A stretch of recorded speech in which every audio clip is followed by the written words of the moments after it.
अगर एक बच्चा 5-6 घंटे सो रहा है, नहीं दूध पी रहा है, तो ये एक डेंजर साइन है।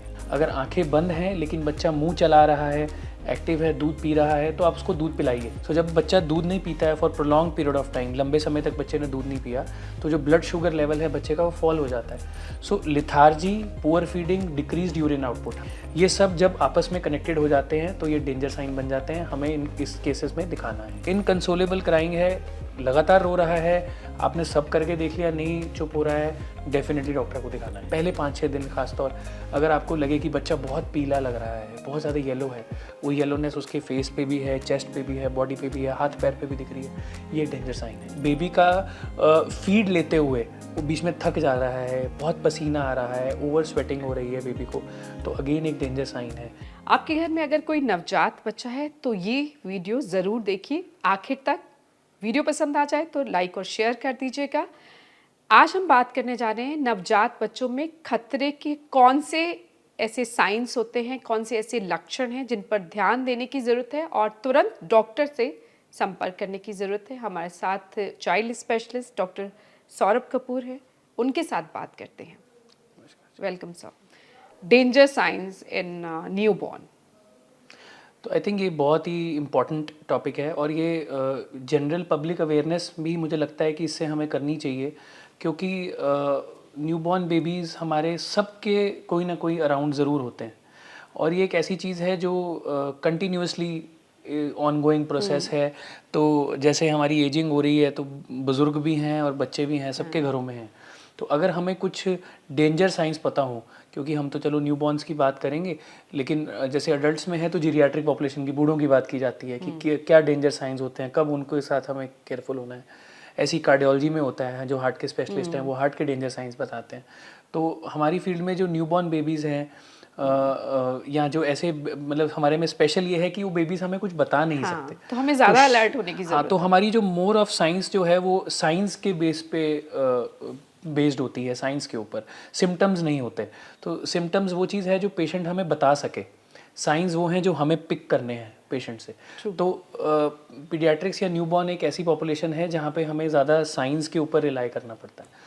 तो न्यूबॉर्न्स में डेंजर साइंस या रेड फ्लैग्स जिसे हम कहते हैं कि कभी हमें घबराना चाहिए और तुरंत हॉस्पिटल जाना है या तुरंत हमें डॉक्टर के पास जाना है, ये कुछ ऐसी चीज़ें हैं। इसमें बहुत सारे साइंस हैं एक्चुअली, तो हम कुछ मेजर जो हैं उनके बारे में बात करेंगे और जो सबसे कॉमनली हम देखते हैं हम उनके बारे में बात और करेंगे। जिससे जान का खतरा हो बिल्कुल। सकता सो है। हम ये चीज़ें हम यूजुअली जब मदर्स को डिस्चार्ज भी करते हैं घर पे, जब घर भेजते हैं बेबी को, तो हम उनको ये कुछ चीज़ें बता के भेजते हैं। तो जिसमें सबसे इम्पॉर्टेंट अगर हम बात करें तो सबसे इम्पॉर्टेंट आता है फीडिंग। सो एक नवजात बच्चा जो है उसको फीडिंग लेना रेगुलरली बहुत इम्पॉर्टेंट है। सो जिसमें कि ये है कि हम घर वालों को ये बोलते हैं कि अगर बच्चा एक नॉर्मल बेबी जो है उसको दिन में 8 से 12 फीड लेनी है, विच मीन्स कुछ बच्चे 2 घंटे में, कुछ 2.5 में, कुछ 3 में, मैक्सिमम 4 घंटे में एक बार दूध ज़रूर पीते हैं। अगर एक बच्चा 5-6 घंटे सो रहा है, नहीं दूध पी रहा है, तो ये एक डेंजर साइन है, वो बच्चे की सुस्ती को दिखाता है। सो विच मीन्स लिथार्जी, यानी कि बच्चा सुस्त होना, रेगुलर फीड ना लेना एक सबसे बड़ा डेंजर साइन है, जो नॉर्मली घर पे हम आम तौर पे एक दिन में शायद हमारे पास भी ये 5 से 7 फ़ोन रोज़ आते हैं, 10 फ़ोन कि बच्चा दूध नहीं पी रहा, बच्चा सो ही जा रहा है। अच्छा, ये होता है, ये बिल्कुल। कॉमन है। सो ये कॉमन है कि बच्चा सोए जा रहा है। ये आप नॉर्मली ये फ़ोन हमारे को यही आता है कि जी बच्चे को 4 घंटे हो गए, दूध नहीं पी रहा, सोए जा रहा है। तो हमें समझना है कि नॉर्मल न्यूबॉर्न की जो स्लीप साइकिल है वो 20 से 22 घंटे भी हो सकती है। तो उसके पास केवल 2-3 घंटे हैं जिस टाइम पे उसने एक्टिव होगा और उस टाइम पे उसने सकल करना है, यानी कि माँ का दूध पीना है। वो 15-20 मिनट जो उसने माँ का दूध पीना है उस टाइम पे ही बच्चा एक्टिव होगा। और हम कई बार वेट करते रहते हैं कि बच्चा आंखें खोले, उठ जाए, फिर हम दूध पिलाएंगे, ऐसा बहुत कम होता है। सो आई ओपनिंग बहुत कम होती है बच्चों में, तो हमें इसकी वेट नहीं करनी है। Baby can be active, baby can be sucking, but eyes can be closed. अगर आंखें बंद हैं लेकिन बच्चा मुंह चला रहा है, एक्टिव है, दूध पी रहा है, तो आप उसको दूध पिलाइए। वेट मत कीजिए कि बच्चा आंखें खोलेगा तब दूध पिलाएंगे। हम न्यूबॉर्न बेबी की बात कर रहे हैं, जो बच्चे अभी पैदा हुए बिल्कुल, हैं जो पहले 1 महीने के हैं, एक 1 महीने महीने के जो बच्चे हैं। सो इन बच्चों में लिथार्जी, यानी कि बच्चा बहुत ज़्यादा सो रहा है, बहुत ज़्यादा सुस्त है और दूध नहीं पी रहा है, ये एक डेंजर साइन है। ठीक। सो हमें हमेशा ध्यान रखना है कि बच्चा जो है वो सुस्त नहीं होना चाहिए, रेगुलर फीड पीना चाहिए, और जब फीड ले रहा है तब पूरा एक्टिव होना चाहिए। बहुत सारे लोग पूछते हैं कि हम कैसे पता लगाएं कि बच्चा एडिक्वेटली फीड ले रहा है कि नहीं ले रहा है, हमें तो पता नहीं चलेगा।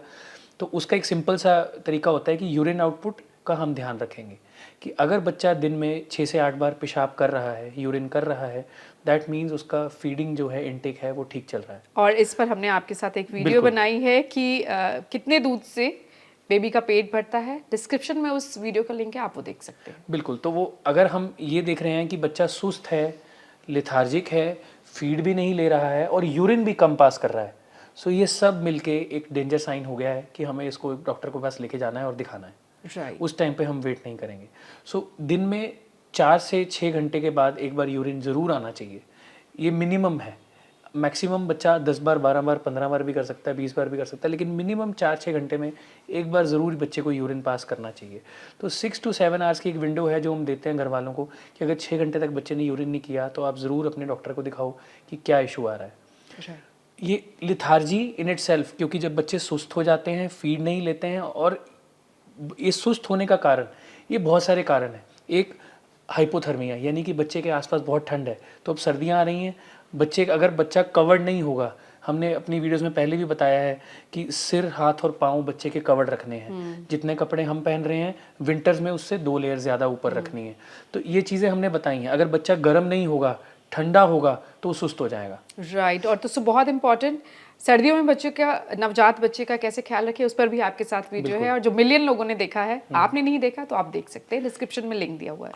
तो बच्चा अगर ठंडा हो जाएगा, यानी कि उसके हाथ पैर ठंडे होंगे, उसको ठंड लगेगी, तो भी बच्चा सुस्त हो जाएगा, दूध नहीं पिएगा। राइट। ठीक। दूसरा कारण ये है कि बच्चे को शुगर्स लेवल फॉल हो गए हैं। सो जब बच्चा दूध नहीं पीता है for prolong period of time, लंबे समय तक बच्चे ने दूध नहीं पिया, तो जो ब्लड शुगर लेवल है बच्चे का वो फॉल हो जाता है। एक बार शुगर लेवल फॉल हो जाता है तो सुस्ती आ जाती है, बच्चे सुस्त हो जाते हैं, दूध नहीं पीते हैं। सो ये एक और डेंजर साइन है जहाँ पे बच्चे का, स्पेशली जिन मदर्स को डायबिटीज़ है, उनके शुरू के जो कुछ दिन हैं, आप नॉर्मली पेरेंट्स को पता होगा, अगर हॉस्पिटल में डिलीवरी होती है, अगर किसी मदर को डायबिटीज़ है तो उसके बच्चे की शुगर मॉनिटरिंग की जाती है, शुगर चेक की जाती है, क्योंकि ये उल्टा होता है। अगर मदर की शुगर ज़्यादा हो तो बेबी की शुगर्स कम हो जाती हैं, क्योंकि ये रिवर्स रिस्पॉन्स होता है। जो मदर के इंसुलिन लेवल्स थे बेबीज़ के अंदर से बन रहे थे, वो बेबी की शुगर को फॉल करना शुरू कर देते हैं। सो स्पेशली डायबिटिक मदर्स में, इनफैक्ट नॉर्मल केसेस में भी, जो बच्चे को वज़न बहुत ज़्यादा है, इन सब बच्चों में शुगर लेवल्स बहुत जल्दी फॉल करते हैं। जो बच्चे थोड़े वजन से कमज़ोर हैं, ये सब रिस्क फैक्टर्स हैं बेबी की शुगर लेवल्स फॉल होने के लिए। और चाहे वो डायबिटीज़ कई बार ड्यूरिंग प्रेगनेंसी हुई हो तो भी अगर मदर को ड्यूरिंग प्रेगनेंसी भी डायबिटीज़ है और उस डायबिटीज़ को इलाज करने की ज़रूरत पड़ी है, एक होती है माइल्ड, जिसको हमने खाली डाइट से ठीक कर दिया, उसमें ज़्यादा प्रॉब्लम नहीं आती है। लेकिन एक डायबिटीज़ है जिसका हमने इलाज किया प्रेगनेंसी के दौरान, कुछ दवाइयाँ दी, मेडिसिन दी, उनके बेबीज़ में शुगर लेवल्स फॉल होने की टेंडेंसी होती है। तो ये हॉस्पिटल में भी मॉनिटर की जाती है, और घर जाने के बाद कई बार ऐसा होता है कि हम फीड नहीं लिया प्रोलॉन्ग समय तक, तो शुगर लेवल फॉल हो गई, बच्चा सुस्त हो गया और फीड नहीं ले रहा है, तो कहीं ना कहीं एक साइकिल बन जाता है और बच्चा जो है उसमें लाइफ थ्रेटनिंग सिचुएशन में आ सकता है, दौरे भी पड़ सकते हैं, सब चीज़ें हो सकती हैं। तो हमें उसमें बिल्कुल केयरफुल रहना है कि बच्चा का गर्म हो, बच्चा जो है माँ का दूध रेगुलर ले रहा हो और उसकी शुगर लेवल्स फॉल ना हुई हो। सो ये सब डेंजर साइंस हैं कि हमें इसमें सतर्क रहना है। तीसरा है इन्फेक्शन। अगर किसी भी प्रकार की बेबी के शरीर में इन्फेक्शन होगी, चाहे ब्लड में होगी या वो इन्फेक्शन कई बार ब्रेन में भी चली जाती है, उसकी वजह से बच्चा लिथार्जिक है, दूध नहीं पी रहा है या बहुत सुस्त है, तो ये इन इट सेल्फ एक डेंजर साइन है, इन्फेक्शन है तो तुरंत हॉस्पिटल जाना है। So lethargy, poor feeding, decreased urine output, हमने 3 डेंजर साइंस यहाँ कवर किए हैं कि बच्चा सुस्त हो गया, फीडिंग अच्छे से नहीं ले रहा है और यूरिन नहीं कर रहा है रेगुलरली। ये सब जब आपस में कनेक्टेड हो जाते हैं तो ये डेंजर साइन बन जाते हैं, हमें इस केसेस में दिखाना है। अगर हम इंडिविजुअली बात करें कि बच्चा दूध पी रहा है लेकिन बीच में बहुत सुस्त है, तो कोई ऐसी घबराने की बात नहीं है, हो सकता है बेबी अगली 2-3 फीड के बाद एक्टिव हो जाएगा, क्योंकि बच्चों का स्लीप साइकिल वैसे भी ज़्यादा होता है। अगर बच्चा वैसे एक्टिव है पर दूध कम पी रहा है, तो ये भी कोई घबराने की बात नहीं है, क्योंकि हर एक बच्चे की भूख अपनी अपनी है। लेकिन जब ये तीनों चीज़ें साथ में मिल जाती हैं, दूध भी कम पी रहा है, लेथार्जिक भी है, यूरिन भी कम कर रहा है, एक होता है कि कई बार हमें लगता है कि बच्चा दूध कम पी रहा है लेकिन यूरिन आउटपुट अच्छा है, तो ये भी बहुत सारे केसेस आते हैं। हर मम्मी को लगता है कि मेरा बच्चा दूध नहीं पी रहा, लेकिन उसका यूरिन आउटपुट आप पूछोगे तो वो कहते हैं दिन में अच्छे से यूरिन कर रहा है, तो कोई घबराने की बात नहीं है, बिल्कुल वो नॉर्मल है। अगर आपकी ये बिकॉज ये सब्जेक्टिव फीलिंग है, हमें लग रहा है कि बच्चा दूध कम पी रहा है, लेकिन जितना पी रहा है उसके लिए काफ़ी है, जो साइंस है वो ठीक है, वो ठीक है। सो इंडिविजुअली अगर ये पैरामीटर्स ऊपर नीचे हैं तो हमारे लिए कोई घबराने की बात ज़्यादा नहीं है, लेकिन अगर ये कंबाइन हो जाते हैं तो एक ये मेजर साइन बन जाता है जो डेंजर साइन है न्यूबॉर्न में। दूसरा आ जाता है इरिटेबिलिटी, एक्सेसिव क्राइंग। जब बच्चा कई बार बहुत ज़्यादा रोता है, माँ बाप उसको लेके भी बहुत ज़्यादा पैनिक करते हैं कि ये क्यों परेशान है, कहीं दर्द तो नहीं हो रही है, कहीं कोई प्रॉब्लम तो नहीं है। तो उसमें भी मैं आपको एक बेसिक चीज़ बताऊंगा, देयर इज़ अ डिफरेंस। एक होती है कंसोलेबल क्राइंग, एक होती है इनकंसोलेबल क्राइंग। कंसोलेबल क्राइंग का मतलब यह है कि बीच बीच में बच्चा चुप कर जाता है, फिर से रोने लगता है, तो आप उसको लेके घूमेंगे थोड़ा। कई बार हम बोलते हैं कि बेबी को कार राइड के लिए ले जाओ, या प्रैम में लेके राइड लेके चले जाओ, या उसको गोदी में उठाएंगे, थोड़ा झूला दिलाएंगे, तो बच्चा चुप कर जाएगा। जैसे ही आप बेड पे लेटाएंगे वो रोना शुरू कर देगा। ये घबराने वाला साइन नहीं है, ये एक नॉर्मल न्यूबॉर्न बिहेवियर है। और 90% लोग रात में इसी चीज़ से परेशान हो जाते हैं कि बच्चे को उठाया, गोदी में लिया, थोड़ा झूला किया तो चुप कर गया, नीचे लेटाया फिर से रोना शुरू कर दिया। तो ये एक नॉर्मल है, क्योंकि अगर बेबी की कंटिन्यूअस क्राइंग है या इनकंसोलेबल क्राइंग है, आप जो मर्जी कीजिए वो चुप नहीं कर रहा है, तो ये एक डेंजर साइन है। क्योंकि ये कुछ प्रॉब्लम हो बिल्कुल सकती है, एक पेन हो सकती है, दूसरा ब्रेन में इरिटेबिलिटी हो सकती है, तो there can be some sort of infection going on. ठीक है, तो हमें इस चीज़ पे भी ध्यान रखना है कि एक्सेसिव क्राइंग विच इज़ इनकंसोलेबल। और ये कितना आपको मॉनिटर करना है, एक दिन करना है, 2 दिन, आई मीन, या कितने घंटे? देखिए, बच्चा अगर घंटा 2 घंटा, मतलब कोई भी बच्चा जो है ना वो रेगुलरली इतना ज़्यादा लंबा नहीं रोएगा, बीच बीच में गैप्स लेगा, 2-4 मिनट चुप करेगा फिर रोने लगेगा। कोई बच्चा अगर 1-2 मिनट भी चुप नहीं कर रहा है, रेगुलरली 1 घंटा भी रो रहा है, तो वो भी एक डेंजर साइन है।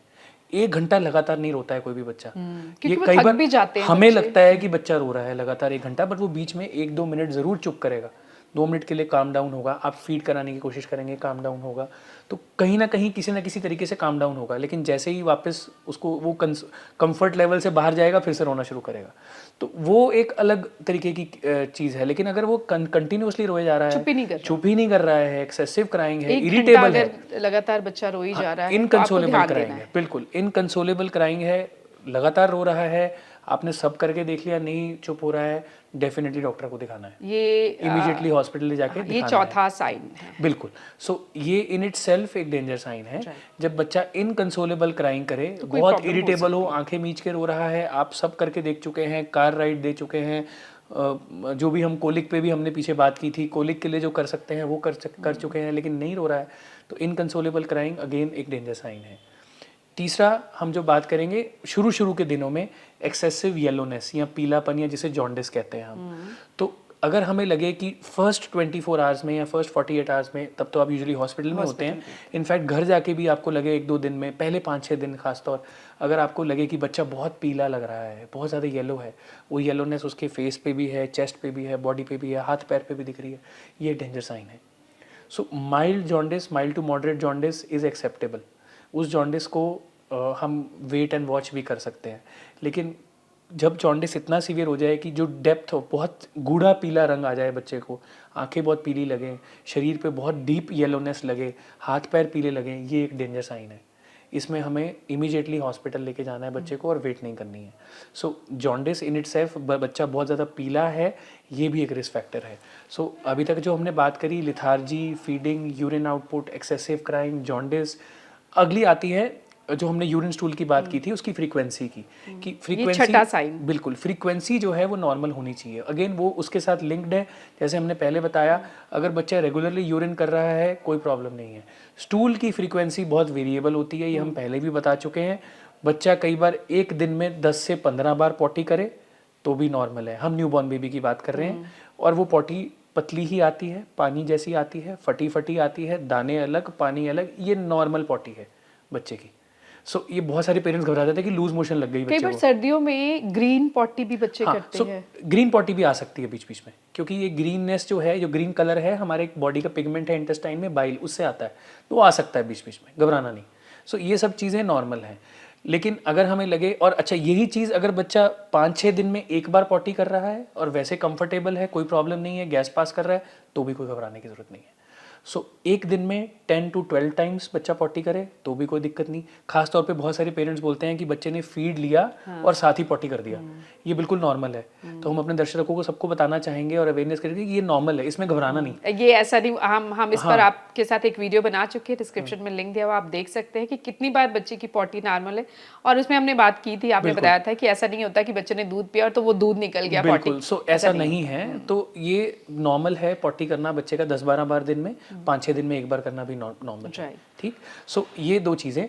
अच्छा, अगला हम बात कर रहे थे, हमने किया डीप जॉन्डिस की बात, उसके बाद हम बात करेंगे अब नॉर्मल मूवमेंट्स की, जिसको हम सीजर्स या फिट्स कहते हैं। कई बार घर पे हम वो चीज़ें नहीं पकड़ पाते, लेकिन अगर आपको किसी भी प्रकार से लगे कि बच्चे की अब नॉर्मल मूवमेंट्स हैं, कैसे बच्चा शरीर अकड़ा रहा है, ऐसे कर रहा है, ठीक है, शरीर अकड़ा रहा है अपना, बच्चा आपको लग रहा है कि लिप स्मैकिंग बहुत ज़्यादा कर रहा है, आंखें ऊपर चढ़ी हुई हैं, ऐसे कर रहा है, आंखें ऊपर चढ़ी हुई हैं, ठीक, आपको लग रहा है बच्चा साइकिलिंग मूवमेंट्स कर रहा है, टांगों पे ऐसे साइकिलिंग चला रहा है और होश में नहीं है, ठीक है, बच्चा जो है वो बहुत लेथार्जिक है, साइकिलिंग कर रहा है और अब नॉर्मली बीच बीच में रोता है, फिर साइकिलिंग करता है, फिर रोता है, फिर साइकिलिंग करता है, ये भी अब नॉर्मल है। बच्चा विदाउट इंटरेक्शन अगर ऐसी साइंस कर रहा है तो अब नॉर्मल है।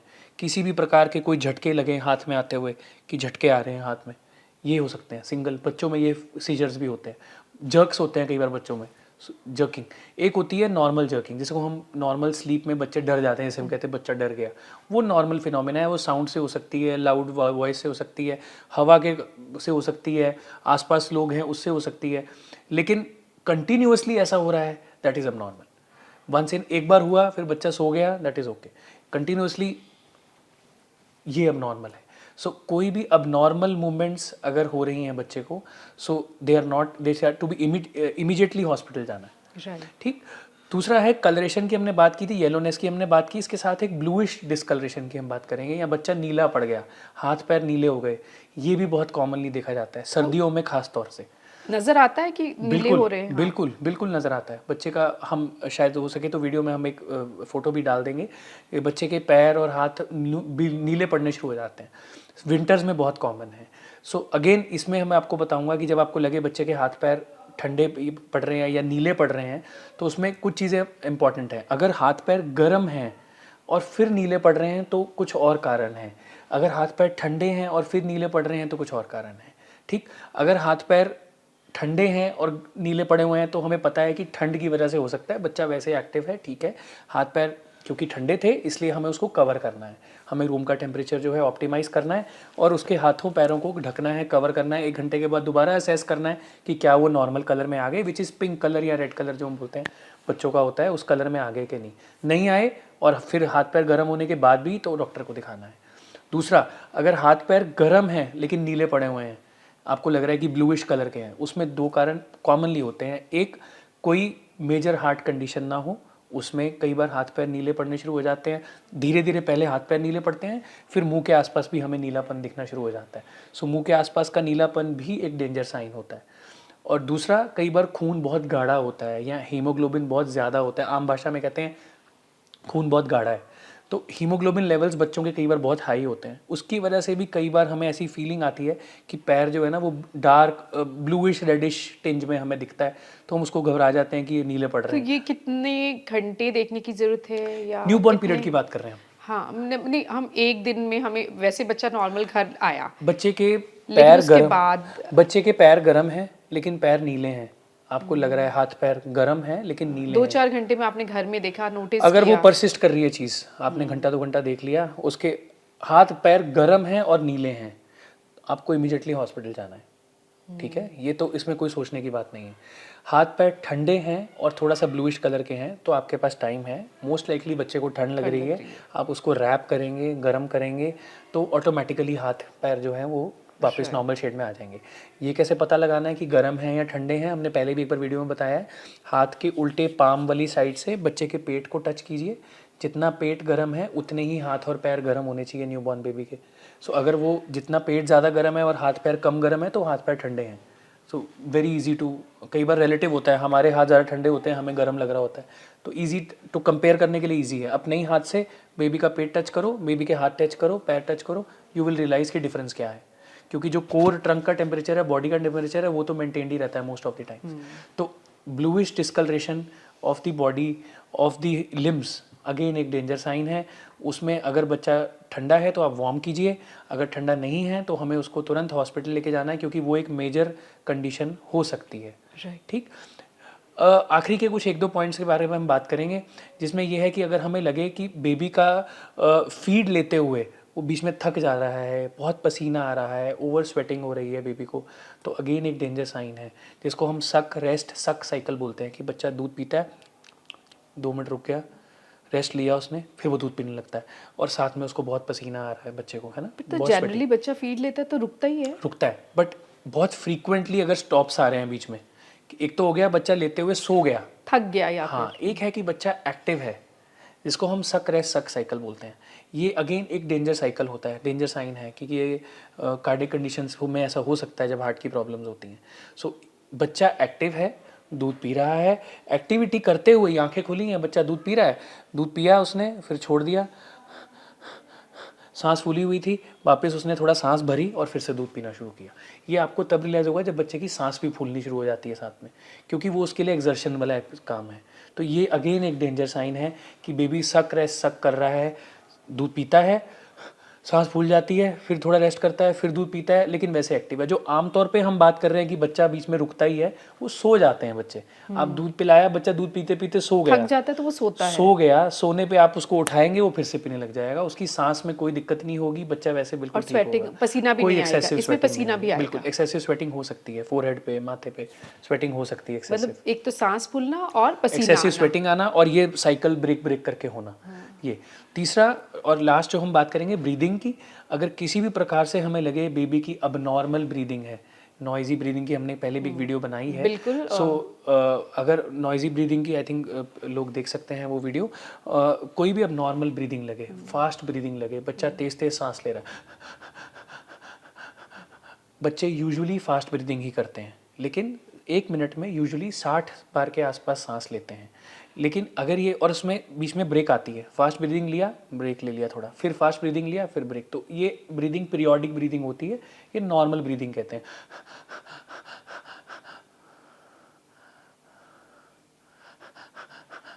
ये नॉर्मल ब्रीदिंग है बच्चे की। लेकिन एक बच्चा है जो लगातार रुक ही नहीं रहा है, ये डेंजर साइन है। इसमें हमें घबराना है कि ये बच्चे को कहीं कोई चेस्ट की इन्फेक्शन ना हो। दूसरा, छोटे बच्चे में किसी भी प्रकार से कोई भी खांसी शुरू हो जाए तो इमीडिएटली हमें डॉक्टर के पास जाना है। Noisy breathing in the form of वीज, यानी सीटी की तरह की जो आवाज़ है, सुई सुई सुई, हमें आवाज़ सुनाई देती है बाहर को, बाहर से आवाज़ आ रही है। दूसरा, ये वाली आवाज़ आ रही है। ये साउंड्स अगर आपको लग रही हैं बच्चा कर रहा है, ये सब डेंजर साइंस हैं। इनमें हमें इमीडिएटली बेबी को जो है हॉस्पिटल लेके जाना है। तो अगर हम ये बेसिक चीज़ों का न्यूबॉर्न का ध्यान रखेंगे कि कोई अब नॉर्मल मूवमेंट्स हैं, फीडिंग कैसी है, यूरिन आउटपुट कैसा है, कलर कैसा है बॉडी का, बेबी की लिथार्जी कैसी है, एक्टिविटी कैसी है, इरिटेबिलिटी है कि नहीं, एक्सेसिव क्राइंग है कि नहीं, इनकंसोलेबल क्राइंग की हम बात कर रहे हैं, तो इनमें से अगर हमें कुछ भी लगे, बेबी दूध पीते हुए थक तो नहीं रहा, बेबी का वेट गेन एडिक्वेट हो रहा है कि नहीं हो रहा, तो ये सब डेंजर साइंस हैं। अगर हम इन चीज़ों को बेसिकली ध्यान रखें, कुछ 8-10 हैं, अगर हम इनका ध्यान रखेंगे तो डेफिनेटली हम अपने बच्चे को किसी भी मेजर प्रॉब्लम से बचा सकते हैं। Thank you so much. और ब्रीदिंग पर एक वीडियो हम पहले बना चुके हैं, डिस्क्रिप्शन में उसका लिंक दिया हुआ, विस्तार पर कैसे सांस, जो एक आम तौर पर बच्चा सांस लेता है और एबनॉर्मल क्या है, वो वीडियो भी आप देख सकते हैं। Thank you for watching. सेहतनामा।